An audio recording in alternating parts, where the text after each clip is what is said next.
guys, hi, it's Jackie M. Hopefully this is working. Sorry, I've just been a little bit of a rush. Where are we?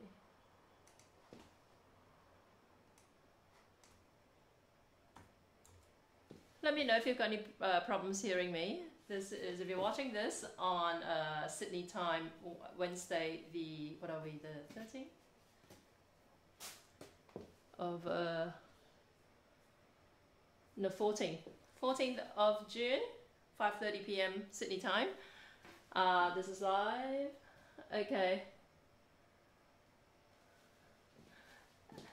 Okay. If you've got any problems hearing me, let me know, yeah, because I can't be bothered checking it myself. But so today I'm going to have a go at making lamb satay, and the reason actually I'm making lamb satay is because I want to make some satay sauce, which is the peanut sauce. People always get confused between the whole, you know, in Australia anyway. If you live in Malaysia, you'll know when we talk about satay, we mean the meat on the skewer, right? But I found when I came to Australia, when people talk about satay, they tend to think of the peanut sauce, right? So they'll ask for the satay and then you give them the stick, and in fact what they're thinking of is actually the peanut sauce. I'm so amazed I can barely cook mac and cheese. Yeah, cool. Look, let me just get a couple more things set up because I don't want to have to run over here to check my messages. How did I do it the other day? Hang on. So before I go on any further, just a quick shout out to Lenovo Australia for the laptops that I use for my live stream, and also to basically check my chats on. And to live stream, I'm using a Lenovo IdeaPad Y700, which is a gaming laptop. And what I'm holding here, I'm hearing this funny noise in my kitchen. It sounds like a hissing noise, and I don't know what it is. I keep thinking I've left something on. Hang on a sec. Okay, so this is an X1 Yoga, right? And no, okay, and it's touch screen as well. And I need to mount it on something so I can read the messages. Okay,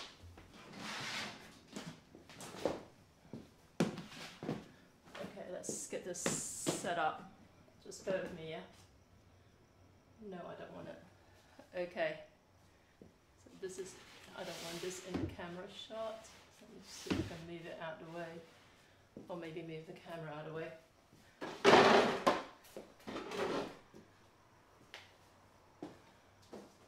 Okay, where are we? This better. Okay, once I do this, other things come into view that I don't necessarily want in view. Hang on. Let me pull out my table. Okay. Give me more room to move some stuff across. Yeah, okay, yeah. Again, just say hello in the chat room. Let me know where you're watching from. And again, my name is Jackie M, and I am originally from Malaysia. And I am now based in Sydney, Australia. I just got to grab something from the microwave, yeah?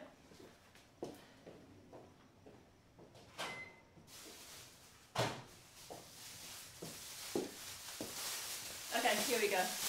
So, while I was zapping in the microwave, that's why I was running a little bit late. I spent a few minutes trying to find this. This is frozen lemongrass. It's actually pre-minced frozen lemongrass, and I was using it yesterday for something else, and then I was sure it was sitting in my fridge, and I needed it for my satay that I want to make. And turned out I kept it in the freezer and totally forgot about it. So these are the kind of ingredients I'm going to be using today. Ginger, right? And garlic, right? These are just peeled garlic cloves. And I've got a lamb shoulder here. I really should have bought chicken for this recipe, but I don't have any chicken around. I didn't want to run out to the shops. And I actually meant this lamb shoulder for roasting, to be honest. But I'm going to cut some of the meat out of it, dice it up, and we're going to marinate it with all these spices. And then I'm going to make the peanut sauce. And then we're going to skewer the satays and grill it up and set everything out. Okay, so give me a second.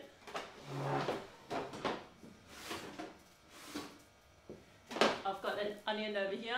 I'm going to be using a mixture of fresh and dried ingredients. If you only have dried, that's fine. I like to use fresh onion for marinating the satay, the meat with, right? Okay. Got my gloves. Let me start.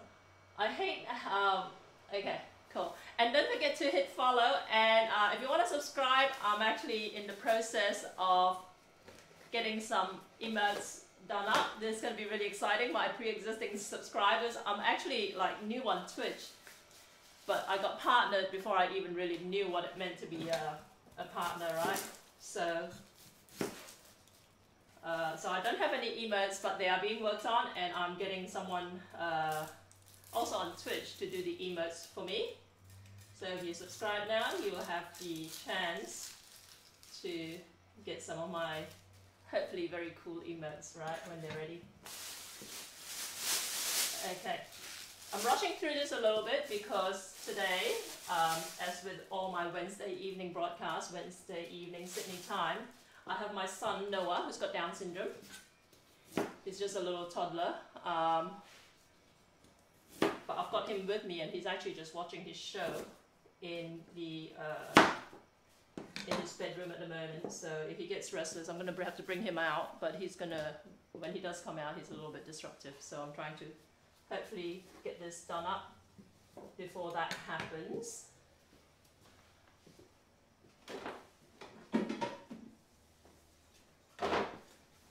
Okay, I'm going to use this. I still haven't really quite figured out how to use this. This is a vacuum canister that, in theory, you know what? I won't use this. I'm going to use a vacuum bag, because I'm not sure if I'm using this right.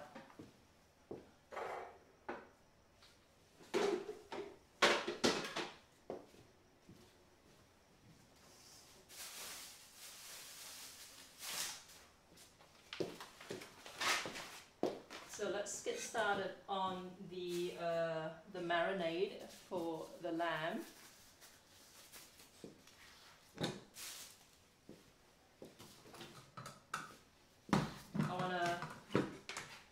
This is my thermo cook, which is basically, I'm using this at the moment as a blender, but it does actually do your cooking for you as well if you need to do any kind of like sauteing, steaming, that sort of stuff. So I've got the onion in here, and in goes the garlic, fair bit of garlic, right? And let's throw in some ginger.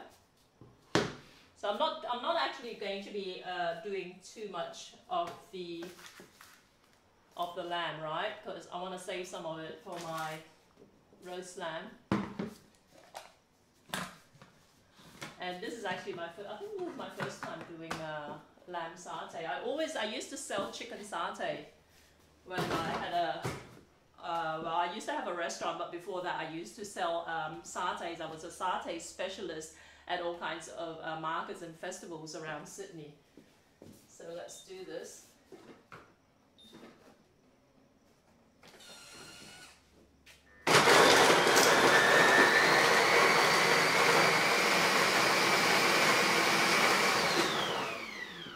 Okay. So this is all just minced up.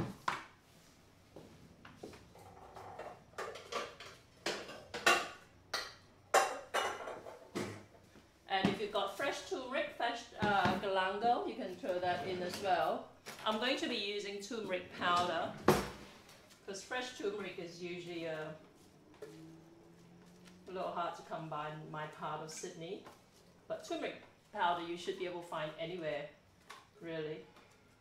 And if you're using, sometimes you can buy these cans of satay marinade powder. You can use that as well, but you want to actually don't just toss a can of satay marinade powder into your meat and then expect to get good satay out of it. You want to add stuff to it, alright? You still want to add some onion and some garlic and some ginger as well if you want as well, and some lemongrass in it, okay?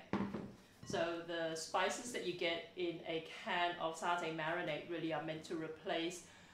It does have some seasoning in it, so it does have a little bit of flavoring, but you want to still boost it. That's what I used to do when I had my restaurant. I actually used to buy these commercial cans of satay marinade, but then I would still add all this in there along with like some sugar and some salt and all that sort of stuff as well, right?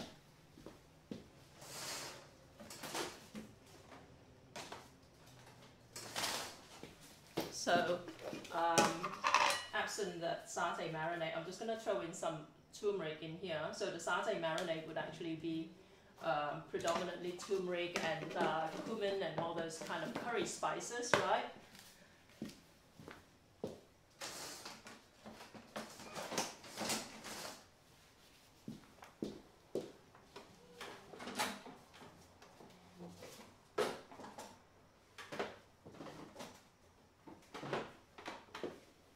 And in all honesty, I used to actually put a mixture of brown sugar and white sugar into this, but I don't have any brown sugar sitting around, so I'm just going to use white sugar this time around, okay? Just putting a little bit of chicken powder in here. Not much, again, I'll see how much, look, everything I do is agat, which means guesstimating, right? So I don't even know how much meat I'm going to cut out of this, maybe a cup or two or something. I don't think I'll get 2 cups out of here. But, yeah, just enough to feed Noah, my baby, and myself. Okay, so I've got about, these are like, so about 2 tablespoons of sugar in there and some salt, okay. And you want to put some cumin in, you can. Valerine, how you doing? I am walking outside, thought I'd say hi. How you doing?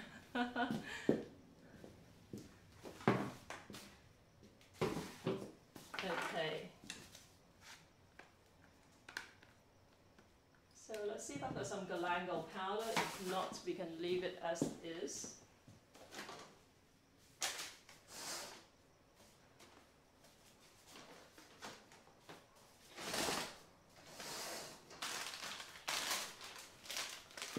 Okay, I do have it. So this says galangal powder. And galangal is really just a different, kind of like it belongs really in the ginger family, so it's not too different from ginger. It's a little bit earthier and not as sharp in flavor, okay? So it tastes a little bit more woody sort of thing. But again, you can leave it out if you don't have it. If you Google how to make satay, the recipes all vary quite widely. Some of them even, like the Indonesian satays, actually use sweet soya sauce in the marinade sometimes, alright, what we call kicap manis. In Malaysia, we don't use that so much. Okay, so these are the ingredients I've got here so far. Now, if I were making chicken satay, I would actually usually use more sugar, alright? Lamb to me, like I said, I've never made lamb satay simply because lamb has always been so expensive here in Australia. Lamb to me, I think I prefer it a little bit more savory, okay? But let's just mix this up. Okay. And back in my restaurant days, in all honesty, with the onion, you see this mixture is quite a thick paste, right? Back in my restaurant days, I used to actually just extract the liquid from the onion, because I used to go through a lot of onion. And then what I would do is I extract the liquid and use the liquid as part of the marinade, but the onion puree itself I would use in other recipes as well. So it's kind of like helping me to double up a little bit. But also, you know, to some extent it will kind of like, because once you grill up this, the satay, right, the chicken, well, the meat anyway. Hang on.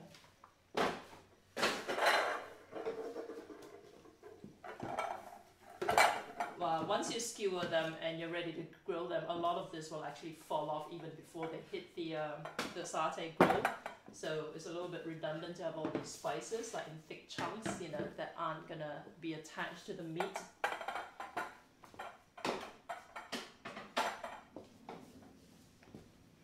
Okay, let's do this.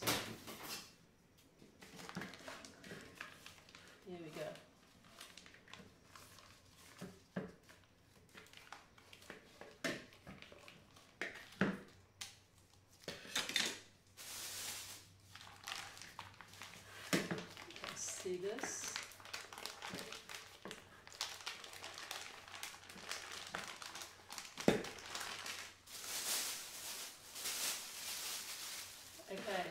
that's the lamb shoulder. Let's get rid of that patch. Let's see what we can get out of this. I don't even know which knife I should be using. Okay. There's a fair bit of meat on this, really.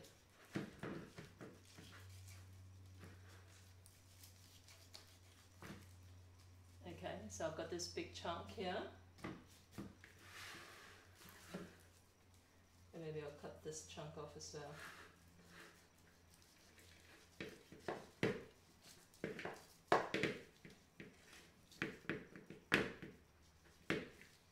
Okay, there you go. So I think that should be enough. Let's move this away.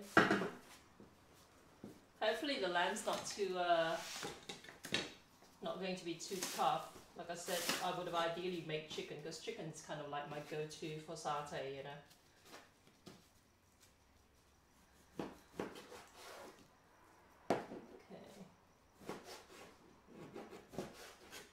So it's quite sinewy, and like I said, I bought the lamb shoulder to kind of like do a lamb slow roasting in my pressure cooker, my Optimum pressure cooker, because I really liked that last time I used lamb shoulder in it.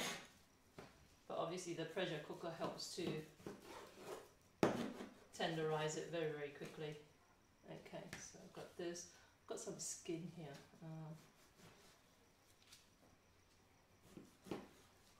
So I'm just gonna slice up and throw this in there. Let's see if I can cut off skin.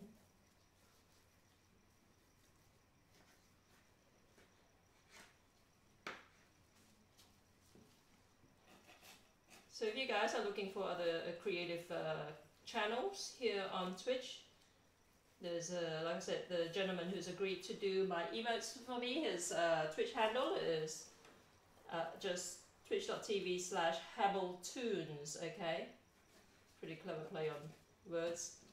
I got introduced to him via one of you other guys, so thanks for that. So I'm going to give him some specs for my emotes. And then we can all start using it. Well, my subscribers can anyway. And me. So this is quite sinewy and fatty, like I said. Hopefully it'll be okay. Otherwise it's for personal consumption, so. In Malaysia, if you buy satays, they're actually in very, very thin skewers, right? Cyclone, lamb satay, I logged in the right time. Yes, you sure did. Yeah, so in Malaysia, the satays, the skewers are actually very, very small. When I came to, so that's one of those other cultural differences as well. When I first came to Australia, one of my motivations initially for putting the whole IT thing and going into food was because when I was in Australia in the early days, what passed for satay over here were basically big giant kebabs, okay? And I was thinking that's not a satay, you know, satay is meant to be small and elegant, right? So when I started out, like I said, the first thing I ever sold was satay. So I sold satays for a few years until I diversified into a few other things. But I met some resistance with my satays being so small because these Aussies were like, you know, what kind of satay is this? You know, they're tiny. They're actually meant to be small, okay? They're meant to be kind of like quickly flash grilled, and then you eat them literally by the tens, okay? You would buy them by tens. And I remember growing up in Malaysia when we made our once a year or twice a year trip to Kuala Lumpur, we would always stop by this part of Kuala Lumpur called Kajang, where they're famous for their satay. And then, because we came from a big family, like there were 9 kids, right? my dad used to take us to Kajang, like I said, as part of our Kuala Lumpur trip.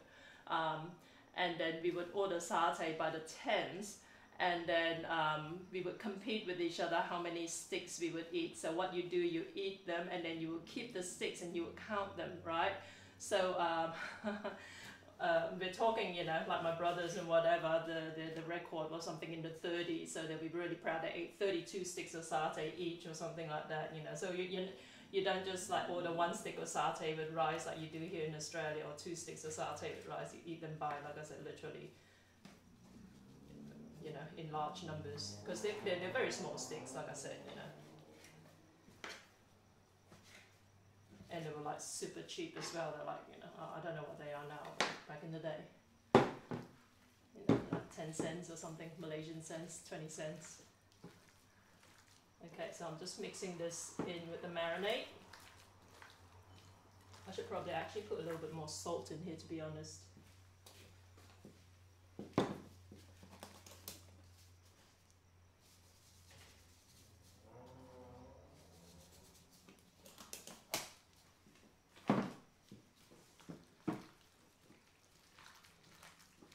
Okay, so you see the mixture is quite thick.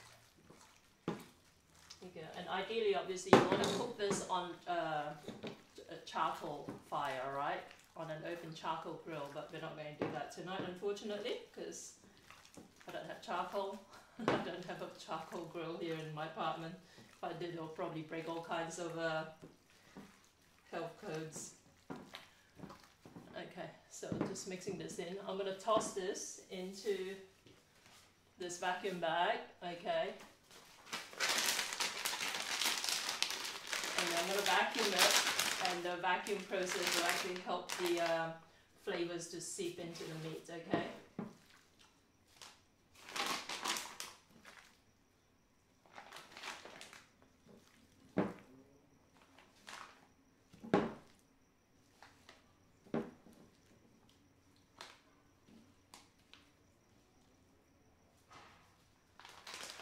So remember, like I said, to us Malaysians, the satay refers to the meat on the stick. It doesn't refer to the sauce, okay? So I used to like get very annoyed when customers ask for, say for instance at my market store, they'll ask for satay and rice, and you give them like some sticks of satay with some rice, right? Because Aussies like to eat it with hot rice. In Malaysia, we actually eat it with compressed cold rice. And then they say, oh, we didn't want the stick, we just want the sauce on it, sort of thing. And it's like the sauce, it's not the satay, the sauce is the sauce, you know. The sauce is the peanut sauce, or the satay sauce, but it's not the satay itself. Okay, so this is my vacuum machine.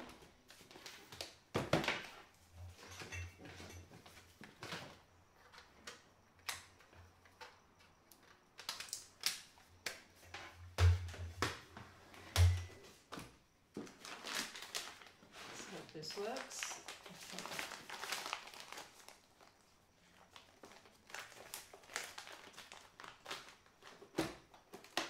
Vacuum and seal moist.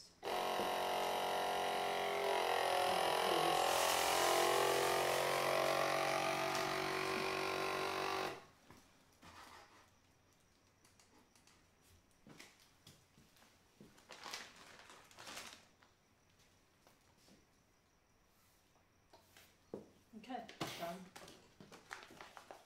Oops. Some of the juices come through, and that's what I was afraid of. And that's why they have that canister, which I'm supposed to use, but I'm struggling. I've been struggling to figure out how to use the canister. I'm too lazy to read the instruction manual that comes with it. Okay, I guess I have to rinse this out. Some of the juice fell into the rubber slit. Okay. Anyway, it's done now. Just get this out of the way.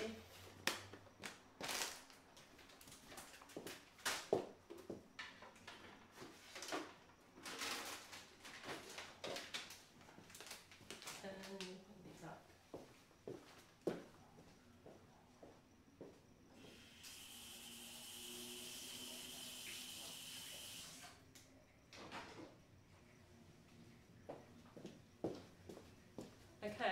satay sauce. Just give me 2 seconds. I usually make the satay sauce in industrial, like in commercial quantities, because I use it for my business. But I just want to make a small amount today, so I just need to work out the quantities.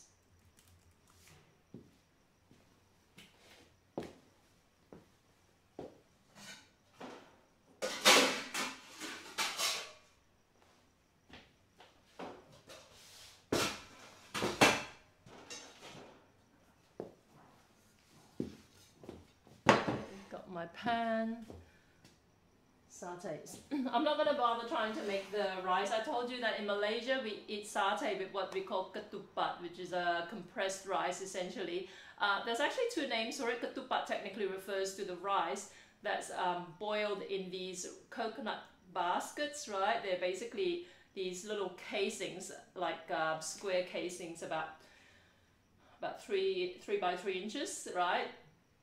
And they're weaved from these coconut leaves. So you can imagine coconut leaves from a coconut front are quite long and thin and quite sturdy as well. There's a technique to weave them into little baskets, and what you do is actually kind of like leave a little hole in one of the weaving bits, right? And you feed like raw rice into it, and then you tighten it, and then you simmer these little packets of ketupat in big pots of water for hours and hours, and then you take them out and let them cool down, and then what happens is you slit them open and cut like little squares into them, like you split them in half. You imagine these little like square pillows, you split them in half sideways, so you get 2 halves of like these compressed rice, right? And then you cut little slits into these compressed rice to give you like 9 little squares on either side of it, and then you pop them out and have it like you dip the rice with the coconuts, the peanut sauce, and that's your ketupat. I tried making that here in Australia. The other name for ketupat, like I said, is nasi himpit. Literally just means compressed rice, and nasi himpit would refer to essentially the same product, but it's not cooked in coconut rice, coconut baskets, right? They're just kind of like, you can make your own compressed rice. If you usually traditionally they will say, like, you know, boil some rice with some added water so it's soft and mushy, and then what you want to do is kind of line it in a tray and then stick lots of heavy stuff on top of the tray, let it cool down so that it's kind of all squashed and compressed, and then you cut it into squares, right? What I used to do was, obviously here in Australia we can't really get coconut leaves, and even if we did, I don't have the time to kind of like be weaving like these little baskets that are like kind of like a one-use thing, you know. What I used to do is actually boil the rice in bags, okay? So you saw this vacuum sealer, what I just did here. I used to have a commercial vacuum sealer, and what I would used to do is actually stick raw rice again in like vacuum bags, and then vacuum them, right, in my vacuum sealer, and then I'll actually poke holes in these bags just to like give some perforations, and I would simmer these bags in these big pots of water, essentially so the rice will expand, you know. So you want to make sure that you seal it low enough so that the rice is not too loose. You want to like create, like, you have to imagine, essentially generally the rule of thumb is to have rice up to about 1/3 of the bag, and then you seal it, sort of thing, so when it expands, it will fill up the bag, but it will still be compressed, and once it cools down, you cut it into squares. So that's how I used to make it for my restaurant. But again, you know, it's not something that Aussies really kind of like take to. So when I serve my my satay with compressed rice, usually the Aussie customers will leave the rice uneaten, okay? Aussies like to eat satay with hot steaming rice, okay? And this is actually meant to be served cold, so that's the other point of difference as well.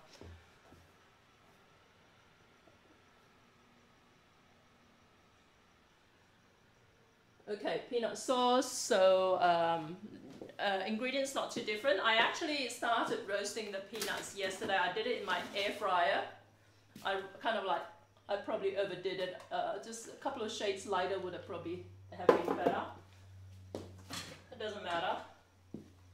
So I basically roasted these dry in the air fryer. But if I were doing this in my restaurant, obviously this is in the days before I had an air fryer, I used to actually deep fry the peanuts, okay? So I'm just gonna puree it, well, blend it. You want kind of like not too fine granules, okay? So let's do this.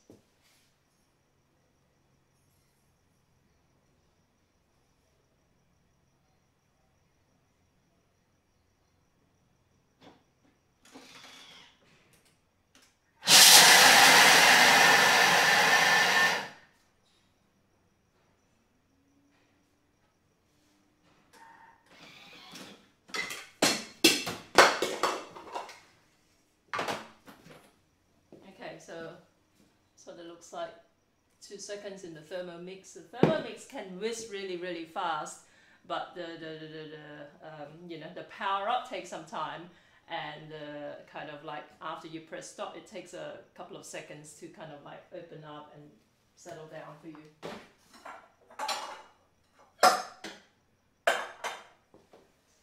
Okay, like I said, this is a little bit browner than I would have liked, okay? You can see it here. It doesn't matter. Let's do the next lot.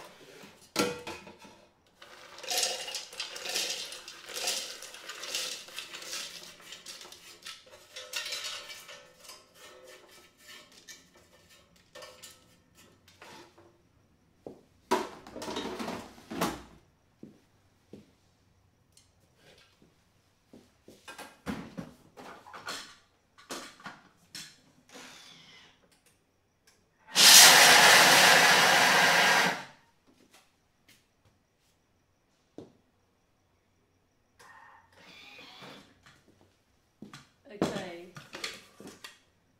so there you go, and let's get started making the sauce here.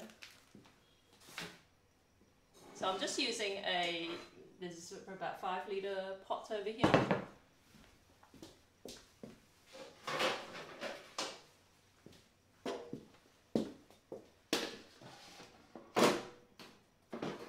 And if ever you see any TV chef show you how to make satay sauce by just kind of like throwing everything in a blender and whizzing it, you know, that's not peanut sauce as we Malaysians know it, alright? Malaysian peanut sauce, you actually have to cook it.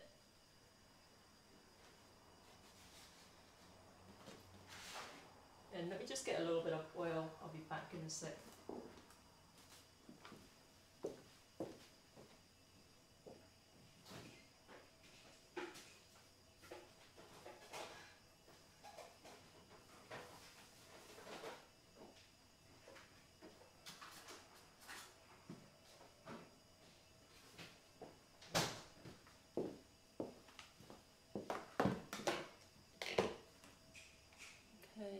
See this? It's throwing the oil in. I need to move the camera. Let's remove this one. Okay, you can see that? Right.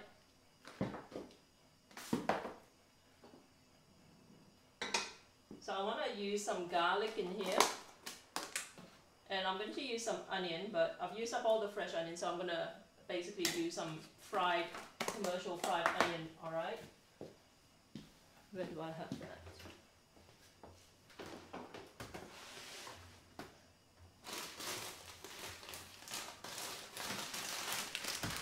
So this is a fried shallots, commercial fried shallots. Sometimes I use it in my cooking as a shortcut, right? So I want a cup of sugar, 1.5 cups sugar, 3 tablespoons tamarind concentrate, 50 ml lemongrass, garlic. Okay, so let's fry up the garlic first. And if I were using fresh onion, I would puree it like I did for the satay marinade. But since I'm using like pre-fried onion, I don't need to fry it up again. It's already roasted. It's already, you know, kind of aromatic, right? Though obviously not as aromatic as fresh onion would be. So just the garlic, and I'm going to toss in some lemongrass. That's minced lemongrass. This minced lemongrass, I pick up at Asian grocery stores in the freezer section here in Australia. If you don't have fresh lemongrass, you can use lemongrass powder. You might be able to find lemongrass powder in the spice section. Don't use these bottled like preserved lemongrass, alright? I've tried them before, the ones that I tried just absolutely had no flavor in them at all. They're kind of like sitting in oil kind of thing, you know, in a small jar. No rubbish. So that, and chili, if you want a little bit of chili in here.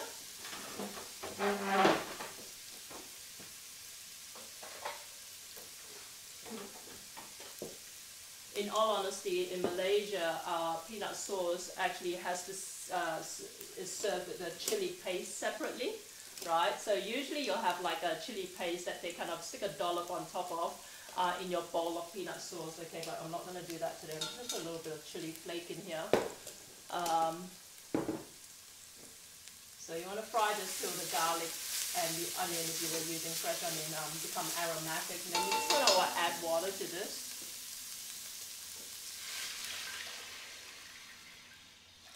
Okay, I'm going to go and grab a bit more water. Back in a second.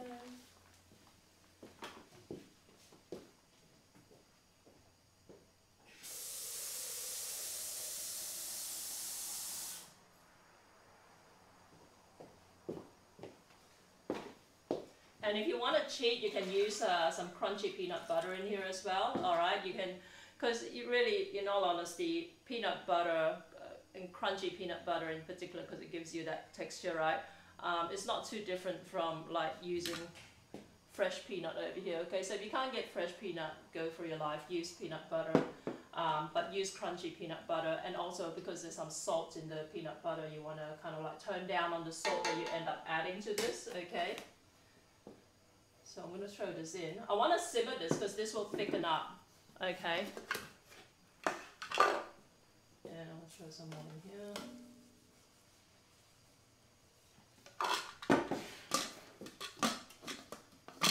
So 1.5 tablespoons of salt. Yeah, I'm looking at my recipe off the camera because, like I said, I usually use. I usually make these. I used to make these in like a big 80-liter, which is about 85 quarts, what we call a brat pan, right? And I used to cook it with a shovel. And then when the peanut sauce is cooked up, I used to store them in 20-liter or 20-quart drums. So when I then have to downscale now to making these quantities, I have to kind of start working out the ingredient like ratios and all that. I want about a fair bit of sugar in this. You can always adjust later on, okay? And I want some sourness to this, and for that we use what's called tamarind. And for expediency, I use tamarind concentrate. Looks like this in a jar, right? You can buy this at Asian grocery stores.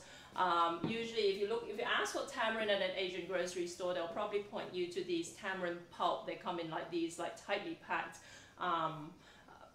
bags, right? And then what you have to do, because they sometimes have seeds, but even if they don't, they have the husk and all that sort of stuff. And what you want to do is you want to cut it up really, you know, into like however many chunks you want. And then you want to add it to a saucepan of water and simmer it till it basically kind of like softens completely into a mushy paste, right? And then you want to basically strain it through a strainer, and that will give you tamarind pulp, which you then use in your cooking. You can actually freeze that if you want. You can freeze it in ice cube trays, give you little like squares of like tamarind. So tamarind essentially adds sourness to a lot of Asian dishes. I can't be bothered with all that process, so I use this prepared tamarind concentrate. If you look for tamarind concentrate, just keep in mind that different brands and different varieties will come in different levels of concentration, alright? So however much I say in my recipe to use of tamarind concentrate, this is the brand I'm thinking of, alright? If you're using something that's thicker and more of a paste, use less of it, right? And, you know, I've got a video, if you want to check out my YouTube channel, it's just youtube.com/JackieM. I've got a video that shows you how to actually basically produce tamarind pulp from, you know, tamarind that you buy at the store, okay? So depending on how much water you use to simmer with and all that, you'll get different like levels of concentration of tamarind. So in this goes, right?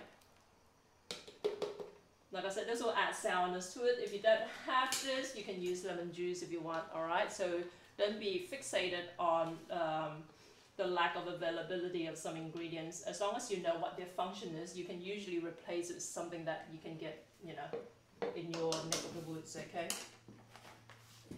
So that goes in there. I need more peanuts. I've got the feeling. Let me turn this up. Valerie, back home now. We're making the sauce now? Yes, we are. A bit dark for you to be out walking earlier, Valerie. Okay. So like I said, this is going to reduce and it's going to thicken, and then towards the end I'm going to add the fried shallots, and the shallots are going to help it thicken some more as well, okay? So don't worry that it looks like just like a running pot of water at the moment.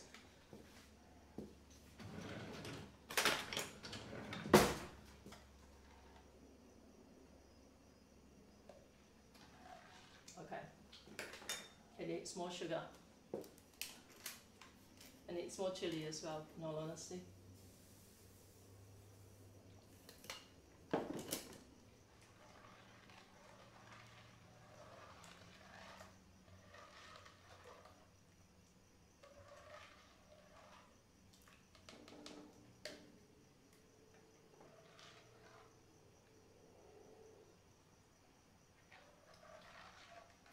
Okay, this is better.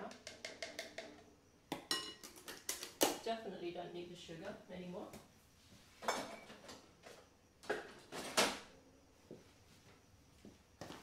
Okay, now if you were using, like I said, you can use lemongrass powder, but you can also use fresh lemongrass as well. If you were using fresh lemongrass for the peanut sauce, you don't need to blend you don't need to mince it essentially. If you don't have a blender or whatever else you're using that can get your lemongrass in this form, then just bruise the lemongrass head, right? Like just kind of like pound it with the back of your cleaver or something like that. Tie it into a knot and then toss it in here. And the flavors from the lemongrass, because this is going to simmer for quite a while, are going to infuse this sauce with a nice lemongrassy flavor. For the satays, however, what you want to do, so lemongrass, if you know what it looks like a long, like quite a sturdy, you know, herb, right? And usually when you're using it for cooking, you use the bottom, like this minced lemongrass will only be minced from the bottom 3 or 4 inches of the lemongrass, the bulbous bit, right? The rest of it, which is long and kind of like a, like opens up into sort of like a frond a little bit, that still has the lemongrassy flavor, but it's quite fibrous, right? So if you mince that up as well and you use it in your cooking, you might end up having like really stringy lemongrass between your teeth, all right? So don't use that bit. But what you can use for the rest of it, the long, tough, fibrous bit, is you can kind of like flatten it again and then use it as a brush, right? And you can use it if you were cooking your satay on an open grill, right? What you can do is you can use it as a brush, dip it in oil, and then brush your meat with the oil using that lemongrass brush, and then that will give it the flavor as well, okay? So, well, a little bit of it anyway, all right? And if you, instead of dipping in oil, you can dip it in coconut milk as well. So to be honest, I don't use coconut milk in either my satay sauce or in my satay marinade. There are recipes out there that do, all right? So it's totally your call. So let me get a few more things out of the way.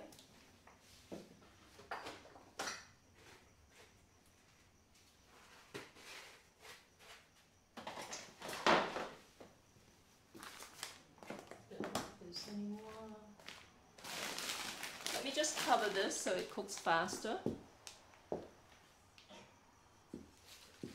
Is this the right lid? Okay, cool. Right up. Yeah, mistime my start time, rewalking. Will satay be cooked, grilled on the charcoal bed? No, no charcoal in here. Too much work. That's part of the reason.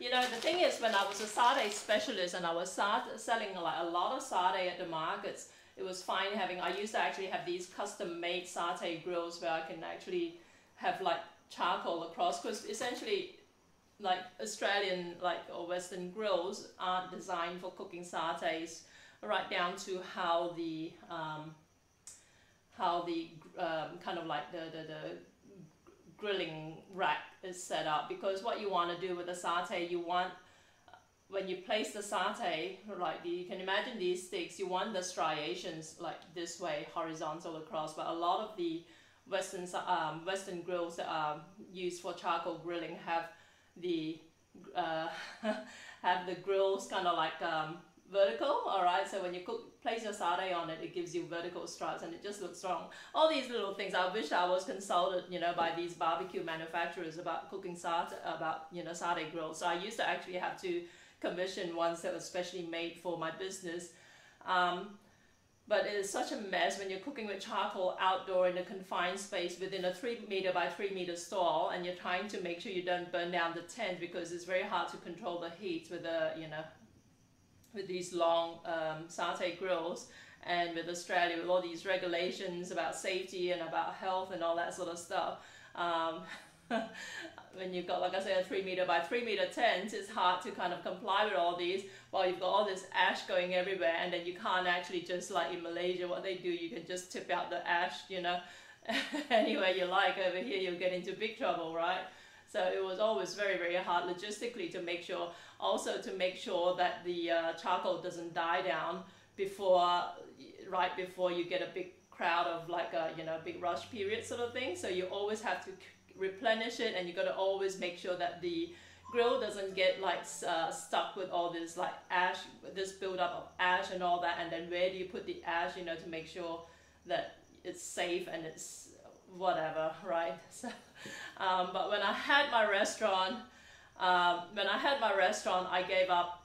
Well, I started out using the charcoal grill, but it became so hard because I basically had to cook the satay outside in the backyard of my restaurant, and of course there are health regulations around that as well, right? And also, like I said, you know, when you've got a restaurant menu, you've got 50 other things on the restaurant menu, you might end up selling 5 serves of satay or something. Certainly not enough to justify having a dedicated like charcoal grill running all night out in the backyard sort of thing. So I ended up cooking the satay just on like an open like gas flame, which isn't perfect, and I get it, but those are the kinds of compromises you'll have to deal with, you know, if ever you decide to go to a, you know, if ever you decide to throw in the towel and open your own whatever restaurant, you know, you're going to realize at some point that you're going to have to compromise certain things. So I always get really bitter.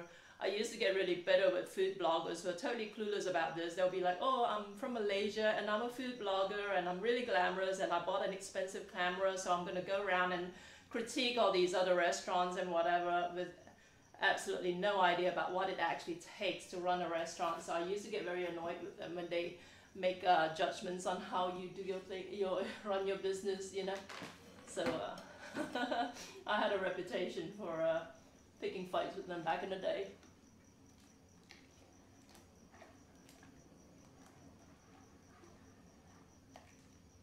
But of course, that was a long time ago. I'm a much nicer person now. Most of the time, anyway.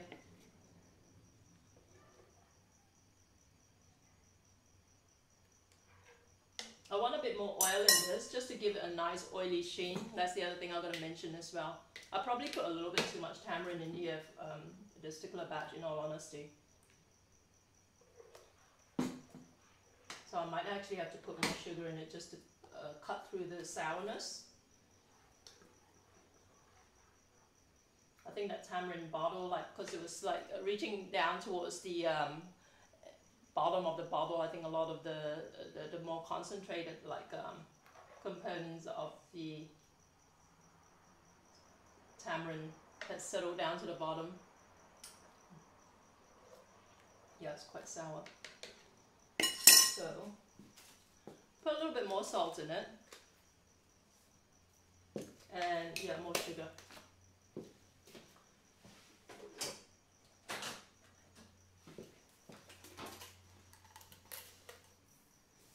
But I can't taste the chili in there at all, so I'm gonna actually put a little bit more chili in there as well.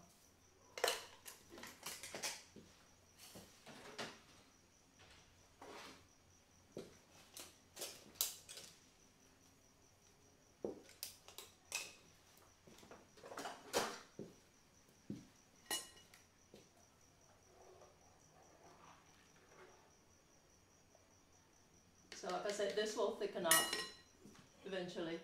Let's cover this up. Just put a couple more things away.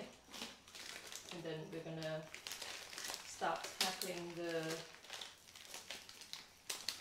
meat, right?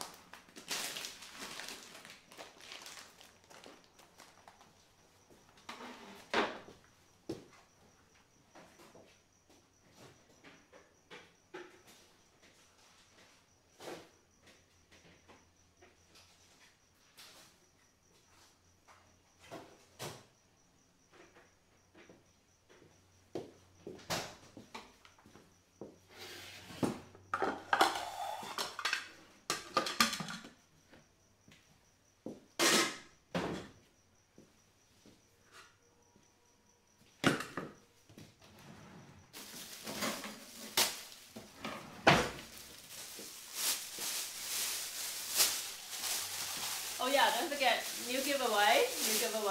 I'm giving away 1 copy of my cookbook for every 10 new subscribers. So the next, our next milestone is what, 370, I think? 360 or 360? 360 actually. So once we hit 360, we are going to, I'm going to get you guys to message me with your email address so I can send you the cookbook.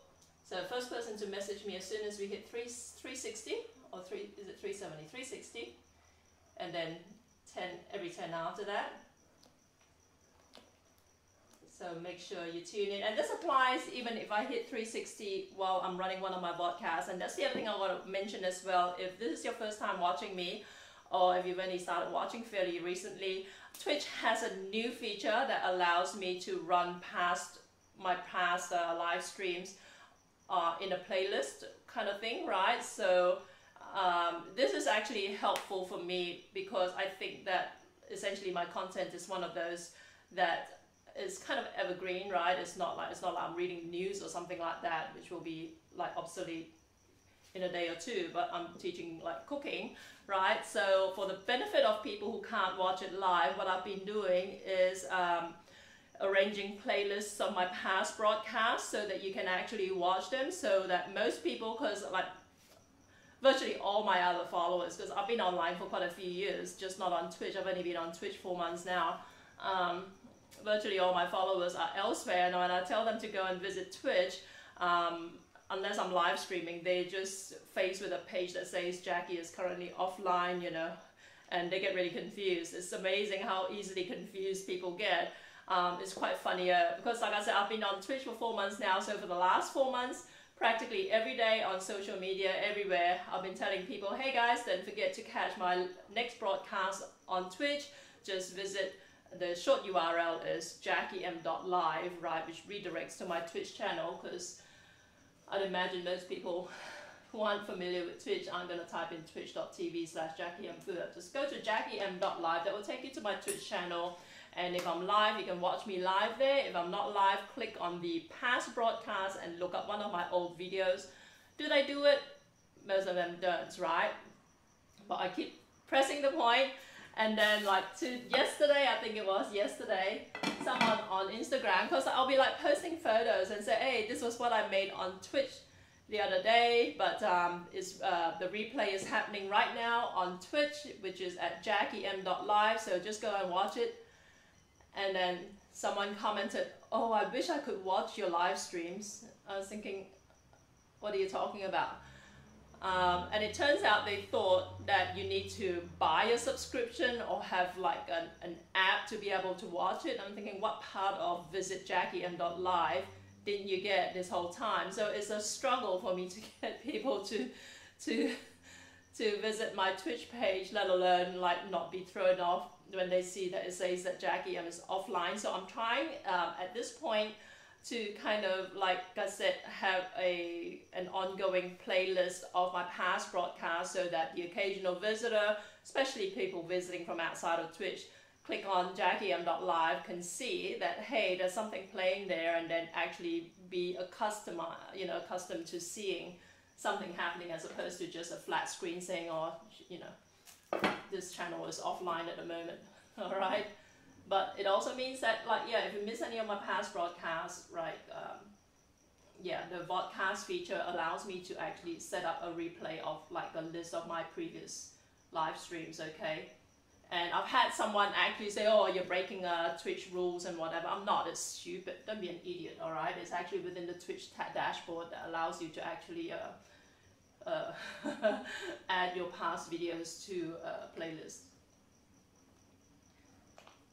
So.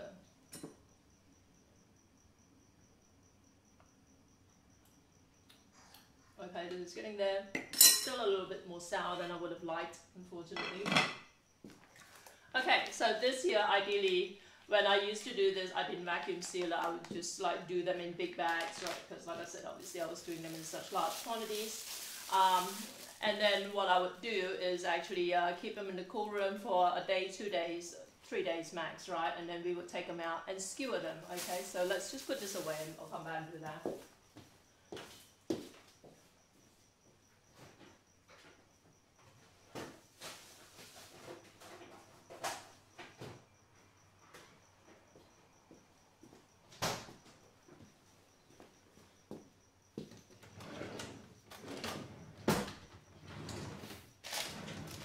So you want bamboo skewers, and these are 8-inch long ones. These are what I used to use.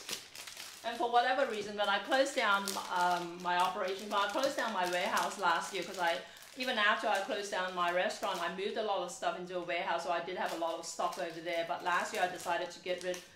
Have you ever heard of Restream.io? Yes, I have.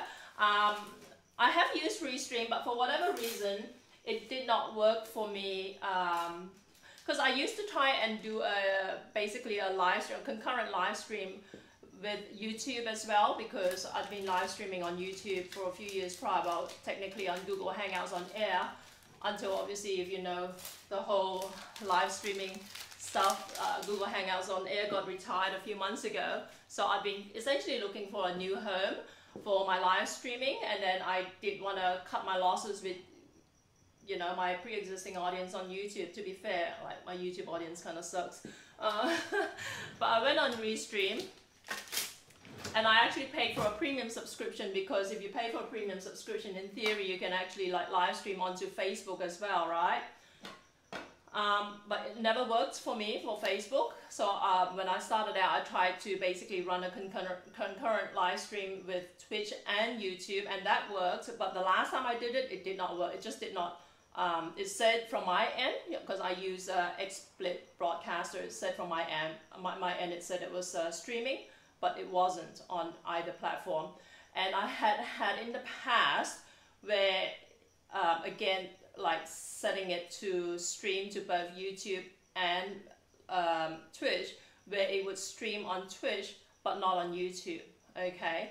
So it was glitchy, in other words. And also, every time I set it to stream on Twitch and Facebook, it never happened with Facebook for whatever reason. All right, so I gave up my account. Facebook is tedious with custom live stream. Yeah, I know, right? So yeah, I kind of figured, like, if I wanted to do Facebook, I might as well actually just do it. I mean, Restream, in case people don't realize, Restream essentially, I mean, the processing is done at their server, sort of thing, so that you're not using your bandwidth by, like, you know, running multiple live streams at the same time. So to me, that was because I'm very conscious of my bandwidth utilization over here, because I'm using basically mobile data to do my live streams with, and it costs me an arm and a leg. So it's not feasible for me to basically do repeat live streams to all these different platforms. So it seemed as though if I just stream to Restream and they then aggregate it across all these other platforms, that would have been ideal, but it just never works properly for me. But if you've got any ideas, let me know.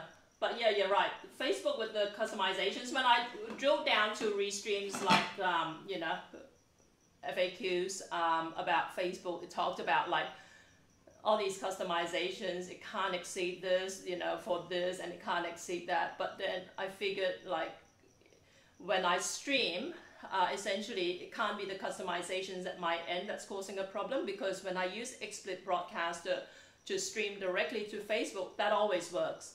So it's not a setting at my end. It must be something that's happening at the Restream server end, so whatever it was. So here you go. Bamboo skewers, 8-inch long. You can get longer, you can get shorter if you want. I never soak them, alright? You always see people say, oh, soak them like for 8 hours. And I've never had to do that in all my years of selling satays, and it never made a difference either way.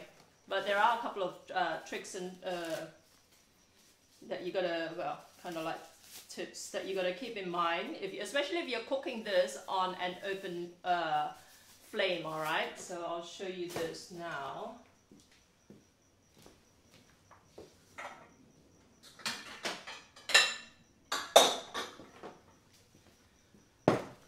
But what I am really excited about are emotes. I never thought I'd see the day where I'd go crazy about emotes, and I blame Remy and Kenji for this.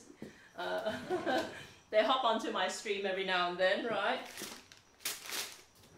And they use all these crazy emotes, and like they subscribe to these channels to get these emotes. And I'm thinking, now I want these freaking emotes as well now. Where did I put my scissors?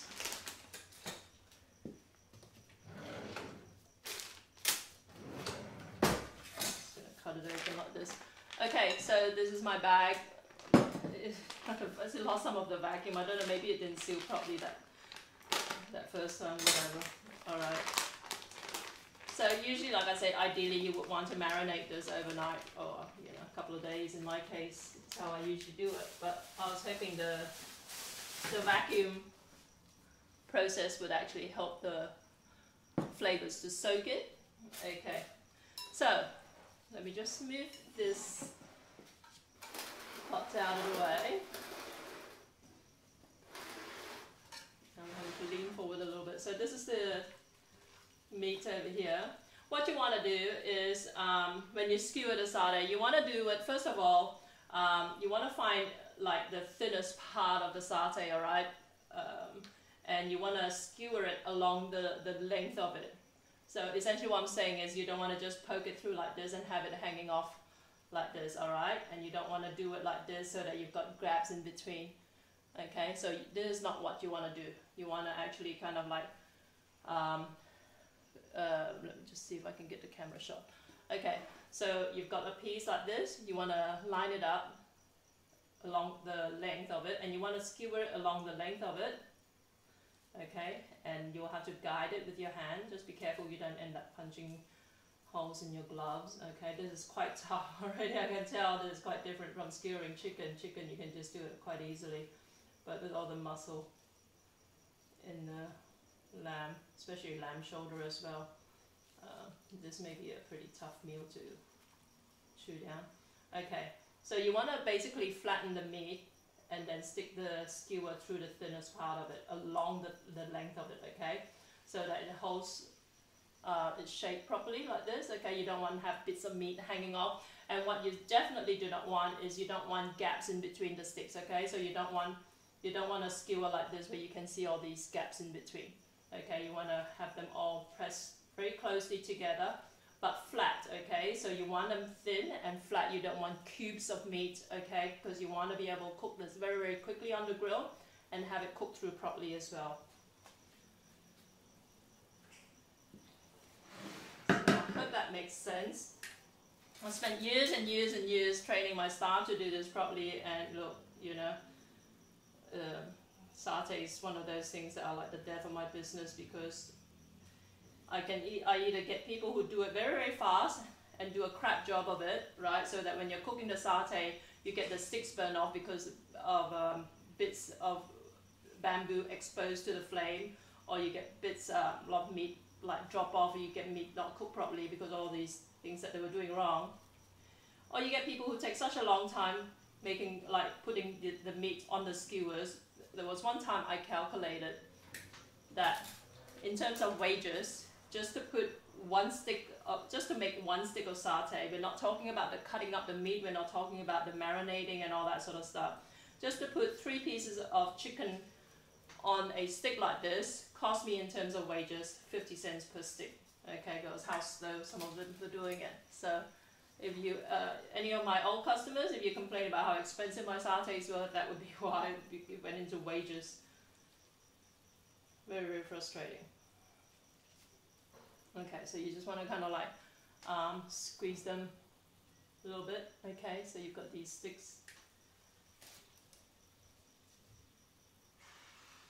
And generally, look, you know, in all honesty, like if you're using a charcoal grill like what I was using, you will find that the heat will concentrate in the middle, okay, just by design anyway. So if you've got like unevenly sized pieces of meat, you want the thinnest pieces of meat at the bottom, okay, which is where the satays, the skewers meet the edge of the grill, okay, where there's less heat like generated, sort of thing. Otherwise, if you've got like really thick chunks of meat down there, they might not cook properly. And this is a good exercise to do, skewering satays, if you enjoy watching cricket. Okay, that's back in the day of my first marriage. When my first husband was a big fan of Test cricket. We used to do this in front of the TV for hours on end. Test cricket, if you're not Australian, Test cricket runs for 5 days, so 5 full days. So there's a good exercise to justify vegging out on your couch all day, right?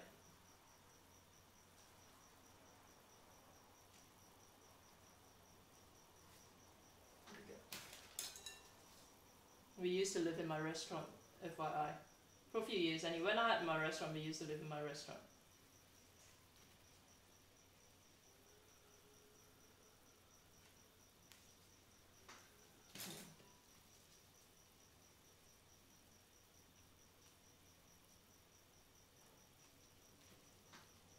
But in Malaysia, with the you'll find that, like I said, the sticks are a lot smaller, the chunks of meat are a lot thinner and smaller, but you'll also find that they use in Australia, when I was doing satay, like the chicken satay, I would use chicken thigh fillets, right? In Malaysia, they use the whole chicken, right? So you'll have like all kinds of cuts of meat, and they'll have this chicken skin in between as well, okay? So you might get 3 pieces of meat on a stick, but you might find that one of the pieces is actually chicken skin, okay? So it's fatty and whatever. The Malaysians actually like it, I don't. Because I don't eat chicken skin unless it's deep fried. I don't like the slippery flavor. Yeah, so usually in Malaysia, you'll find if you're eating at a restaurant, like side stall or side street stall or something like that, 3 pieces of chicken, and the middle one will be like a chunk of skin. All right. So actually, you don't really get like lamb satay in Malaysia, but you do get. I mean, you do, but not. You know, it's lamb. We don't really have lamb. Our version of lamb is actually goat, right? But we had beef satay, which was what I preferred because to me beef was leaner. I mean, I'm just like very different to most Chinese people. I don't like, the Chinese are big on like really kind of like fatty, like they like pork. You know, I don't eat pork because I don't like that fattiness, and they like all the fatty, silky smoothness of like chicken, like skin and all that sort of stuff. I don't.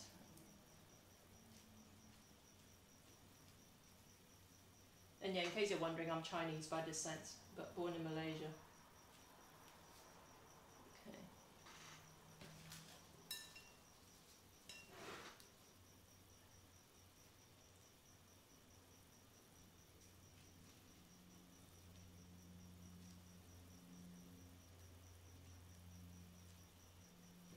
And sometimes you'll find that like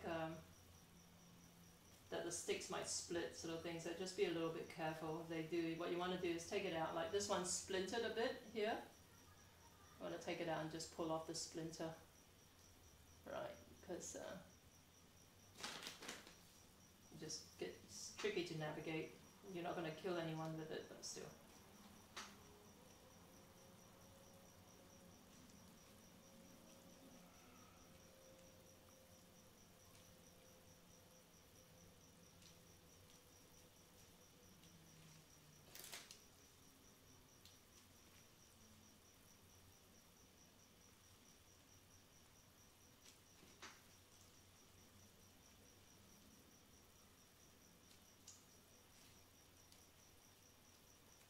yeah, some chunks, some of the chunks of lamb here are quite fibrous.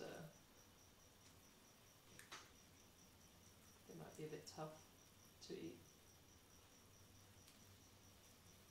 So there you go. How many sticks did we end up with? Put these away.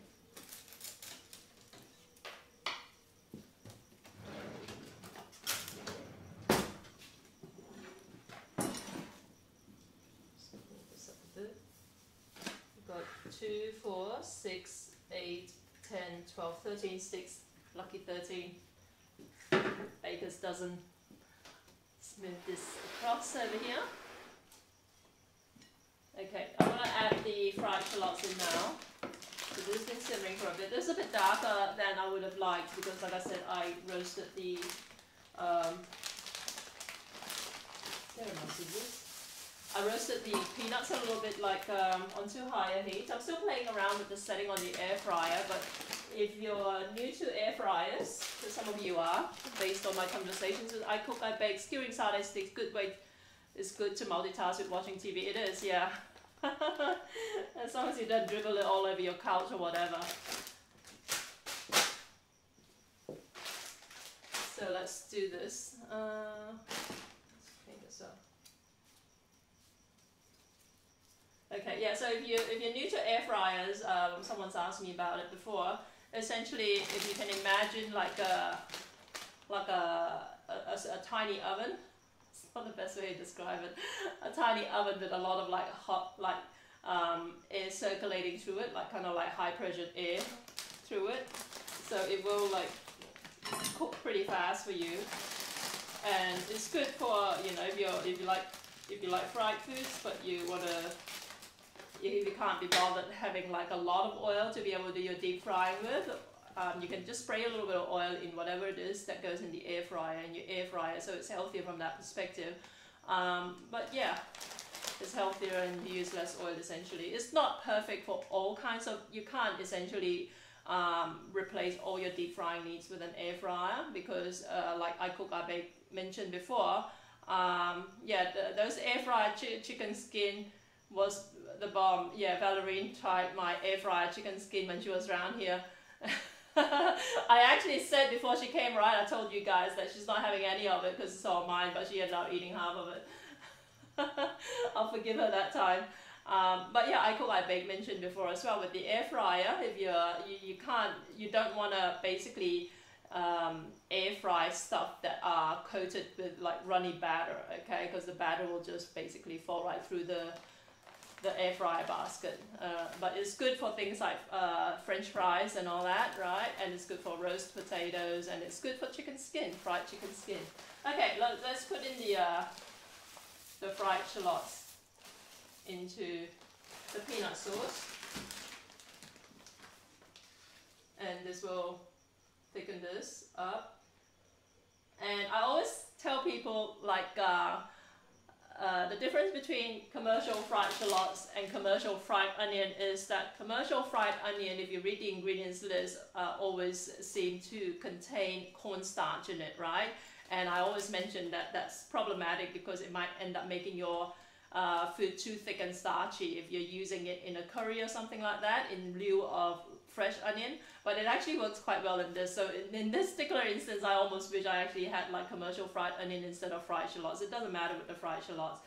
Whereas if you buy fried shallots and you look at the ingredients list, usually it will just say it contains onion and oil and nothing else, okay? But yeah, with fried onion, presumably because of the variety of onion they use in fried onion, contains more moisture. They need cornstarch to help kind of absorb some of the moisture during the manufacturing process. So yeah, like I say, I use commercial fried onion / fried shallot as kind of like a cheat ingredient for some of my curries that I make on a commercial basis, right? But yeah, you would find if you use too much of the fried onion, which actually costs about half the price of fried shallots. So from a cost saving perspective, it's more worthwhile getting the fried onion. But yeah, like I said, it does actually, if you use too much of it, your curry ends up being a little bit starchy, like those cheap Chinese, suburban Chinese restaurant type starchiness, if you know what I mean. I think I'm gonna have to go buy some chicken just to get the skin. Yeah, you do. But you know, sadly, you know, you don't get a lot of chicken skin from a chicken. Surprisingly, you'd think, right? You'd think like you get a whole ton of it. But you know what? It does make me think to buy a whole chicken from now on instead of buying like just like chicken fillets for my cooking. So to me, like having a whole chicken is a cost saving now because I get a fair bit of meat out of a whole chicken, and then the bonus is I've got the bone that I can use for making stock with. Not that I need any more chicken stock because I've just got chicken stock coming out of my ears from my business. But also I've got the chicken skin that I can air fry and it's fabulous. Why does it say this is a replay? This is not a replay. Oh my god, hang on. Okay, I know it is. Hang on, let me have a look. Okay. I actually set it up before I went on air, right? And okay, enabled. I disabled it. Come on. Disabled. Okay. Okay. Yeah, I mean that's my bot is actually apparently a beta version. It still says beta, so I guess I use it at my own risk. But half the time it doesn't work properly.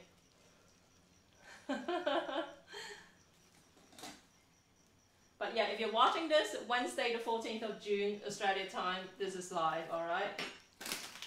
If you're not, then it's not. But I thought I'd be clever using a bot actually, you know, because I'm fine-tuning this whole podcast thing because people were getting confused. They were asking me questions because what I found is like, you know, this sounds a little bit, I guess, well, it's tactical as opposed to being like, you know, whatever. You know, scheming, all right? But I do find that a lot of people here in Australia anyway, they're on Twitch late at night, and I'm in bed late at night. I'm not going to be cooking like late at night and doing live streaming of like all this food in the middle of the night. But this is when the audience, my potential audience seems to be around. So I've been taking advantage of the podcast feature by, you know, putting up a playlist to play overnight. And I always get like at least a couple of new people follow me from that, but there'll be people confused saying, oh, you know, what's going on? You know, they'll ask me a few questions and then, hey, hang on, this isn't live sort of thing. And then sometimes they'll get upset about it. So I thought I'd be clever and actually stick it up in my bots with the automated messages and tell you what's happening. So basically I've got 3 messages, one saying, hey, this is live and I'm talking to you to say hello. And another one will say, hey, this is not live, but I am in the chat room, so hit me up with any questions. And the third one is, hey, this is not live, and I'm actually not in the chat room, but if you've got any questions, just tag me and I'll get back to you, sort of thing.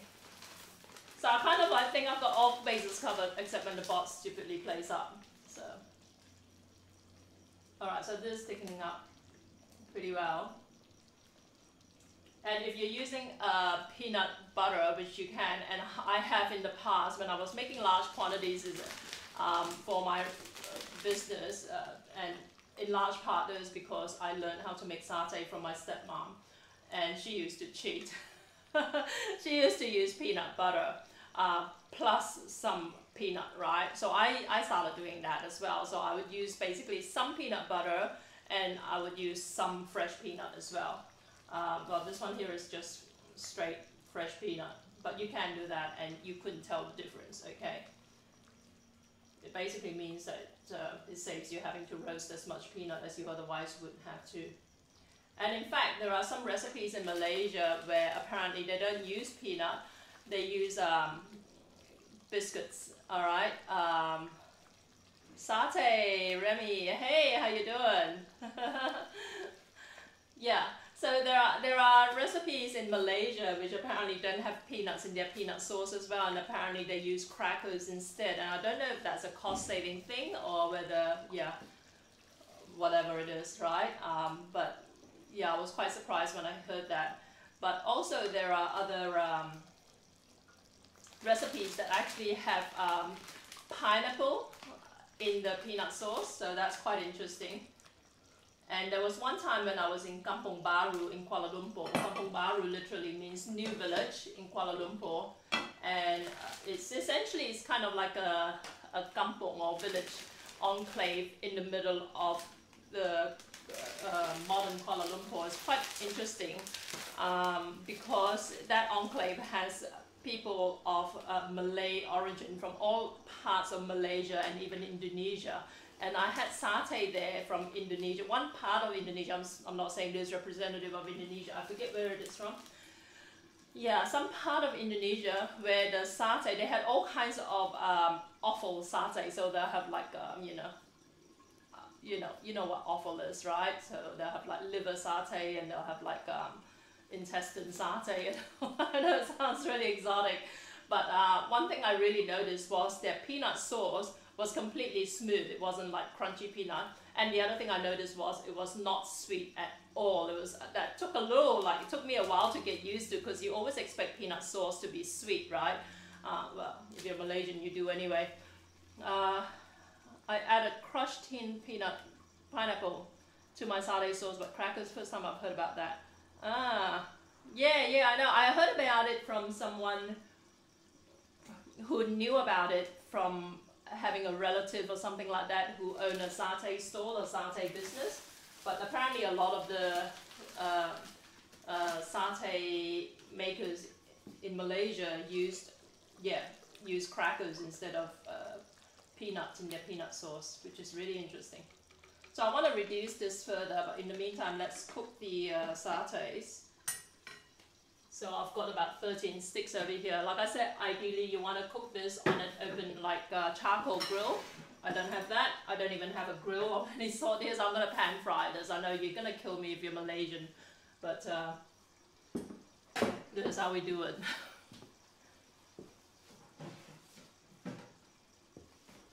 And of course, if you want, what I actually did the last time I did this was I cooked it in this tabletop stove on the grill setting, but that didn't really work out, so it's easier just to pan fry it. It didn't work out in the sense that it just wasn't cooking it properly, but if you were to cook it like on a grill, right, what you want to do, I used to tell my customers, because again, this is one of those things that people would buy from me, like they'll buy frozen satay and cook it at home. What I would tell them to do, if you cook this over your grill in Australia, I mean obviously in Malaysia and Australia can be so different in some ways. Certainly back in my day as well, nobody had an oven, alright, at home, but in Australia everyone cooks with an oven. What I tell them is to make sure you put a strip of like foil to cover the, basically cover the bamboo skewer that's going to be exposed to the grill, otherwise they'll all break off. Okay, so that's just something to keep in mind.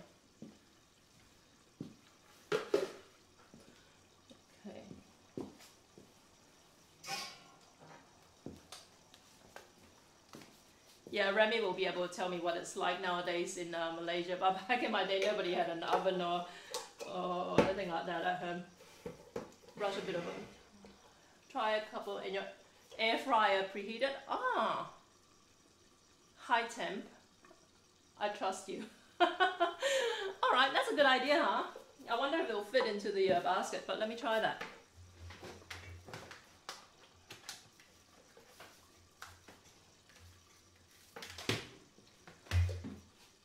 Move this away again, and you can't really see this, but I've got basically this, you know, tabletop grill over here. I'm just going to turn it up a little bit. Okay, so let's try putting this. I'm going to dip these in oil and stick them in the air fryer. Okay, this is going to be interesting. Do I need to preheat it though, do you think? People have ovens now. It shows how old I am. I left Malaysia in 1984, right? Nobody had an oven in 1984. Okay, so let's do this. I'm going to coat all of them with oil really, because I need to, they need oil, whether they're fried, pan fried or air fried anyway. Yes, preheat, okay.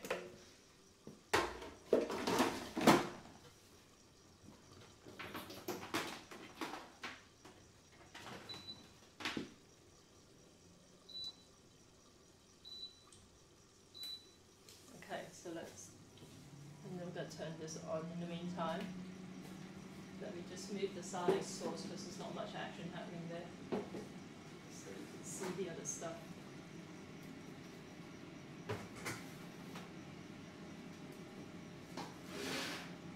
Yeah, the damp peanuts, I really cooked them for too long. Because I thought I'd use them, cook them in the air fryer.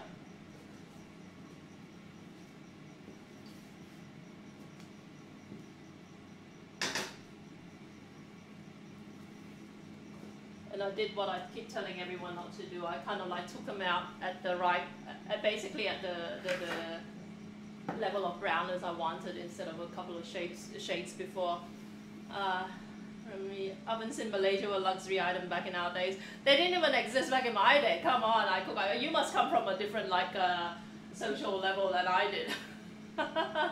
You know, in Malaysia, the kitchens, what I like the kitchens is what they call like a wet kitchen. And the great thing about them was that you can, like, at the end of the day after cooking, because there's sunken floors, right? At the end of the day after cooking, you can just hose everything down. You hose down the walls, you hose down the benches, you hose down the floors, and just squash it all out. Over here, it's very hard to clean the kitchen properly without that. But those little round portable ovens, oh right, okay, but no, I didn't even have that. Took ages to bake cookies during those Chinese New Year. I know those, you mean those what they call them. I know what you mean, because they started appearing in these cookbooks. I see these Chinese Malaysian cookbooks after a while. Even my previous homes, which my parents have moved in the 80s, had an oven. Well, Remy, you obviously come from a different social rung than I did. I was lucky my mom liked her gadgets. Oh, speaking of gadgets, yeah, I cook, I bake. I'm onto them. I've been trying to, because of the public holiday on Monday, I didn't do anything. But yesterday I tried to get in touch with them, because we're talking about like kind of like kitchen appliance testing. But I asked them today. I managed to get hold of the company director, so he's gonna get some of his European staff to get in touch with me. I didn't want to reach out. Why is this not heating up? Oh, it's not plugged in. Oh, that would be why. That would help. Yeah, so I cook, I bake, because she cooks and bakes and also blogs about it. Anyone who is a food blogger or who has a YouTube channel, talk to me if you're interested in creating content or doing reviews on some of these kitchen appliances that I use in my live broadcasts. All right. Okay, so this is pretty much thickened up. Let's cook it a little bit longer. It will thicken up some more. The peanut sauce, by the way, when it cools down, will thicken up some more. Okay, so this is preheated at 60 degrees. I'll put 5 sticks in here. High heat, 200 degrees, you think?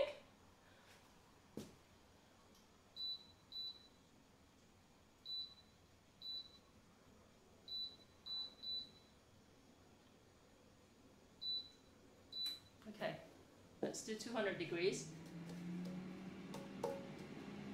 Small oven, like those tabletop ones, those round ones, right? I know what you mean, because I've seen them in these Chinese, Malaysian cookbooks.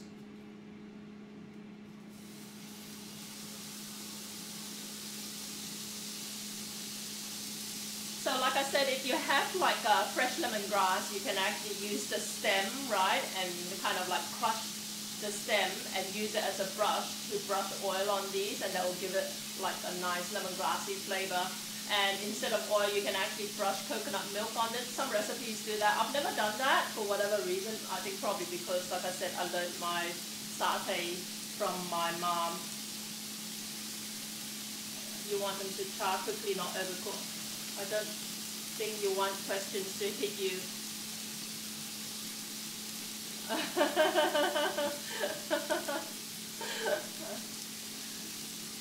So it looks like it's working now.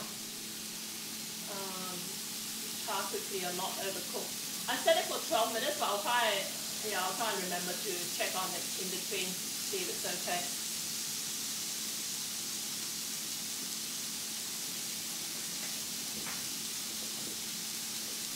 And the peanut sauce. Yeah, my peanut sauce looks like chocolate sauce. It's so brown. Okay, I'm gonna turn it off. The other thing you got to remember as well with peanut sauce, that it will start to split a bit because of the peanuts, really. further when it cools down. And like I said, traditionally we will actually make the chili paste separately and stick a dollop on it when we serve it out to you, right? See, the problem with like cooking your satays on a pan is that they just look like kind of, they don't have the same aesthetic as Malaysian satay, right? Which have these nice like horizontal striations from sitting on like a grill.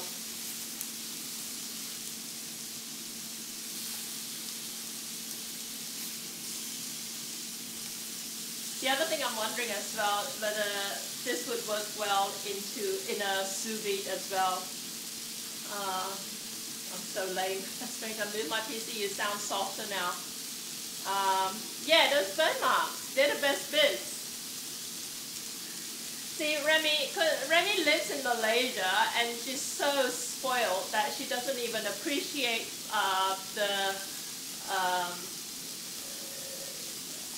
you know,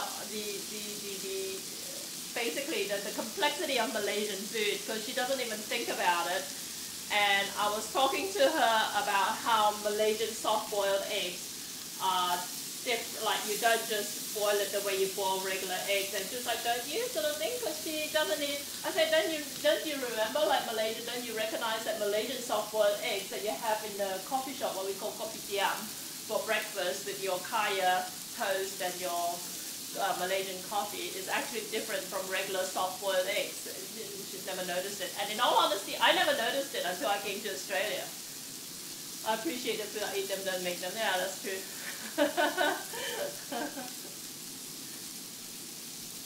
But it's only when you try and recreate it here, you know, you start to appreciate. Okay, this looks like it's cooked through. Okay. Let me check this one here. Let me just flip it around. It's looking and sounding good so far.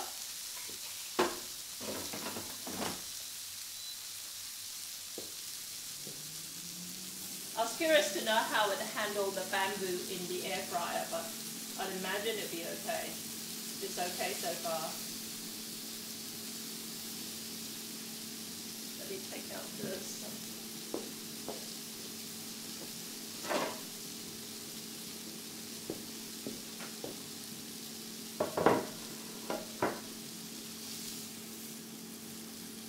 Yeah, I just about died, and someone on Instagram said after 4 months of me posting pretty much every day about how you can find me on Twitch on this channel, and they go to me yesterday after 4 freaking months. They said, oh, I wish I could watch you. I was thinking, why couldn't you? It's because you didn't realize you can actually just go to the URL I told her to just click on watch. Time to turn the skewers. I just did actually. I don't usually have soft-boiled eggs anymore, but in Malaysia. The bamboo sticks will be okay in the air fryer. I never had them burnt. Okay, let me just check it again. Okay. Yeah, they're actually perfect. Very hot. Okay, so they're looking good so far. I want to brown them. They're not. They've been in there 5 minutes so far. So.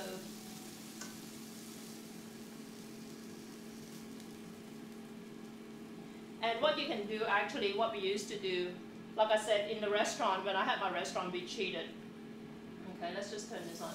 And you're going to find with all these burnt bits, they're going to affect the aesthetics of the next batch you cook, alright? So technically you want to actually scrape this off before you stick the next lot on. But I'm not going to bother because I'm using another area of the pan. It's quite a wide pan, not cooking huge amounts. But yeah, aesthetically these don't look great, right? Because they've got like these.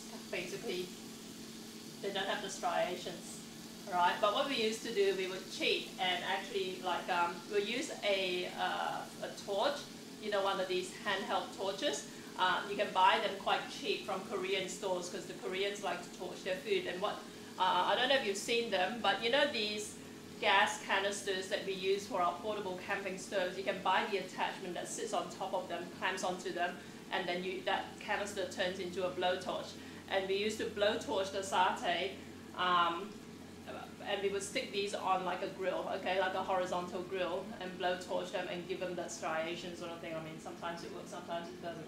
But the blowtorch does give it a nicer effect than like if you were just pan frying them like the way I'm doing here now. Let's turn this back up a bit.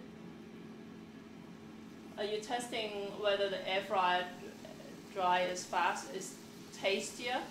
I'm testing to see if it actually works, because if it does, it'll be a lot simpler than having to like fry it like this, because frying it like this, it spits a bit from the moisture from the marinade, right?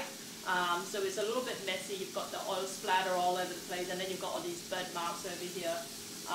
But if the air fryer works, that's another thing I'm going to put on the list. I'm going to put on a list like of 10 great dishes 10 great things you can cook on an air fryer. I still have to work up to number 10 yet. But I'll add satay to the list, you know, if it works out well. Because I really technically owe the company that supplied them, I owe them a review. A proper review. I mean, I've been giving them tons and tons of exposure from all these live broadcasts, and I've been sharing the recipes, but I think it really deserves a full-blown review, right? And that's the problem if you do what I do, you know, I'm live streaming like for up to 9 hours a week sort of thing. That doesn't leave me a lot of time to actually create like highly edited content, highly edited like, you know, written content, you know, whether in the form of videos. Because I actually have a YouTube channel, and my YouTube channel I'm trying to save for basically edited videos, as opposed to these live broadcasts. Sometimes I basically upload these live broadcasts onto YouTube, but they get 0 attention there. I might get like 100 views or something like that. On YouTube, basically the content that people care for on YouTube are like short edited videos sort of thing. So I really should shoot some of those. I used to do that a lot, but it's just time consuming, especially when all my time is actually doing this kind of stuff. Which I enjoy a lot more, by the way. You see, like the burnt bits are actually getting more and more burnt, and I'm gonna actually trigger the smoke alarm soon at this rate. I'm gonna turn this off and finish it off in the air fryer.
Take this off. Lamb is okay if it's like slightly underdone anyway, so I don't smoke alarm. Check the air fryer. You're right, check the air fryer. Okay. It looks good actually. I think it looks better than okay, for future reference, 200 degrees for 10 minutes and flip them halfway through, okay? So this was 10 minutes all up. And let's take it out.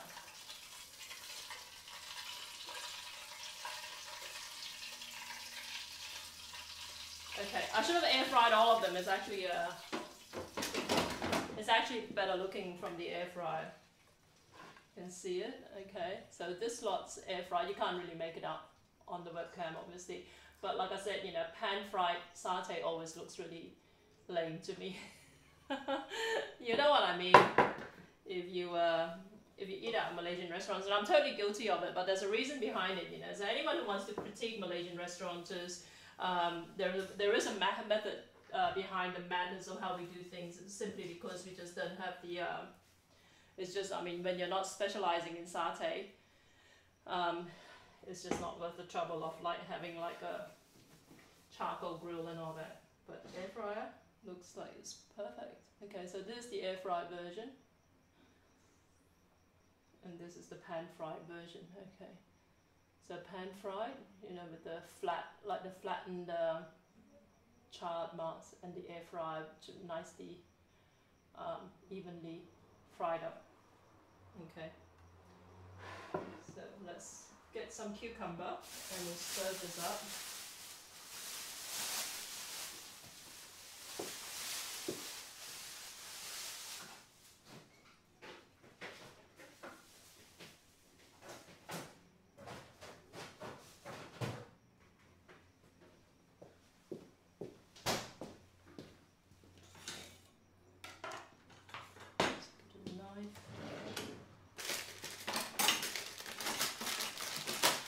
So when you serve cucumber with your satay, traditionally, you cut the cucumber in chunks, okay? You don't slice it thinly or whatever. This is how you would cut it.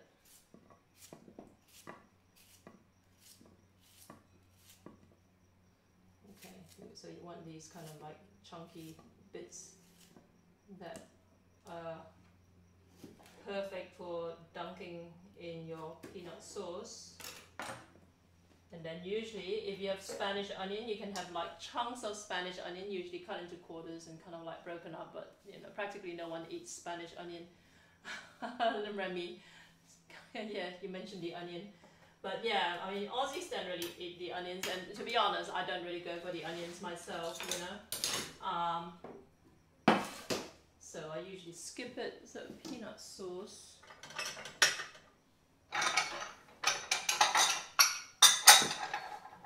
And when I had satay, I always ask for extra sauce. Okay, so you ask for you know, and pineapple pieces. Yeah, pineapple pieces would work really well. So I cook, I bake. Yeah, and yeah, definitely ketupat. If I were eating this, like, you know, the last time I made this live on air, I actually did make some ketupat with it as well. This time I couldn't be bothered. But pineapple in the sauce itself. How do you find it different? How do you find it enhances the flavor? Does it make a big difference, or? This is the peanut sauce I made. Okay, like I said, a bit browner than I would have liked. And usually you put like a spoonful of chili sauce in there as well. You want the chili? It's a bit dark in here. Just hold it up. Okay, so that's the satay.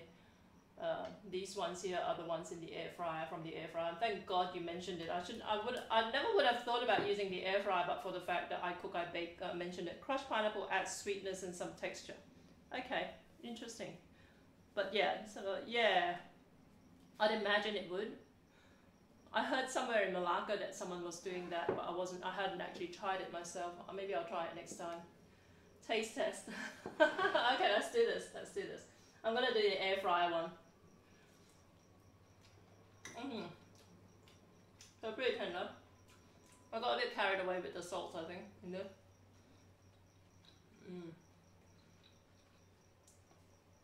Okay. Dip it in.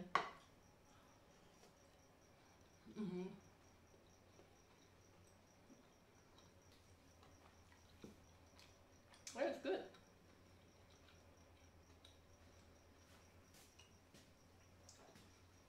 A lot more tender than I expected it to be. This was the air fryer version. I don't know whether the cooking method might have had something to do with it.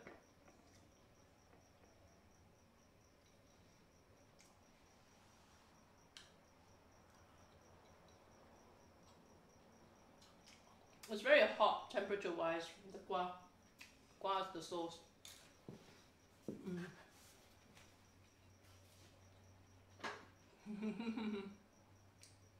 Yeah, but the air fryer one is fabulous.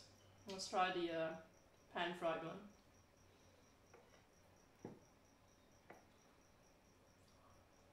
Oh, the sauce is way too hot.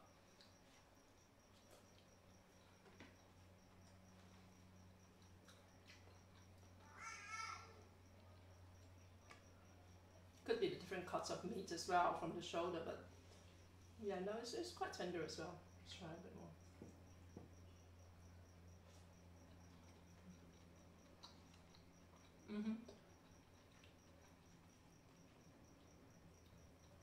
it's pretty tender. So if you think of making lamb satay, lamb shoulder works just fine, guys.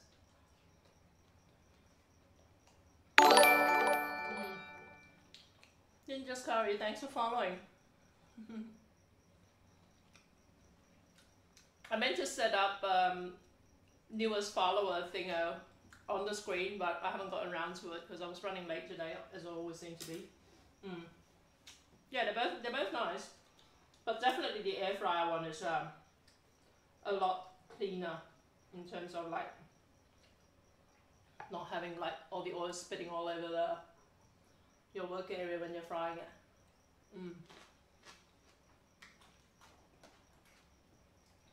The satay sauce is like radioactive, it's so hot.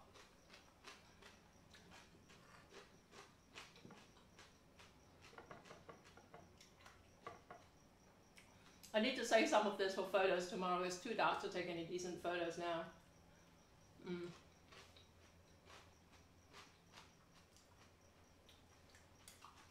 But yeah, it's good. I'm really lame in terms of describing food because I'm not a food critic, you know. I can cook, I can't critic food. Oh, you heard him? Did you hear him? Yeah, he was calling out from his room, but I think he just wants to. I think he was just happy at some point from his watching his show. Well, there you go, guys. How quick did it take me? How long did it take me? Let me have a look. So less than 2 hours, you can make your own damn satay from scratch, including the, you know, and the flavors actually did seep through very well in the in these. I don't know how much of the vacuum bag actually helped, but yeah, a lot of recipes tell you to marinate things overnight or leave them out overnight and all that. You know, I think you can easily cut the time by half, right? That's my personal opinion because I've done that with a lot of stuff, and yeah. So there you go. Let me just hold this up again. Air fryer and pan fried. Okay, so pan fry, you can see the burn marks like this. The air fryer just looks like it's nicely roundly grilled. Okay, it's a nice even charring as opposed to like a flattened side, if you know what I mean. There you go, guys. Satay, Malaysian satay. And when I say Malaysian satays are very small, we're talking even smaller than this one here. This one's quite small. These would be gigantic by Malaysian standards, all right? But yeah, like I said, it already used to take my staff so long to skewer one satay that it was easier just to make them larger. Okay, thanks very much, guys. I will see you. My next live broadcast is this Friday, 12:30 p.m. Sydney time. So I look forward to seeing you then. In between, like I said, I've been running these vodcasts pretty much round the clock. People think I'm being, yeah, being opportunistic, right? But I think it's good for people to be able to discover new streamers anyway. Yeah, thanks so much for watching. Thanks Remy, thanks I Cook, I Bake. Thanks Valerine, and thanks everyone else out there. Thanks for the new follows. Don't forget my next giveaway when I hit 360, I think it is. And don't forget, just hop in every now and then. JackieM.live is where you'll find me on Twitch. And that will, yeah, a lot of the time I'll be doing, looping through old broadcasts as well. So I will see you next time. Ciao.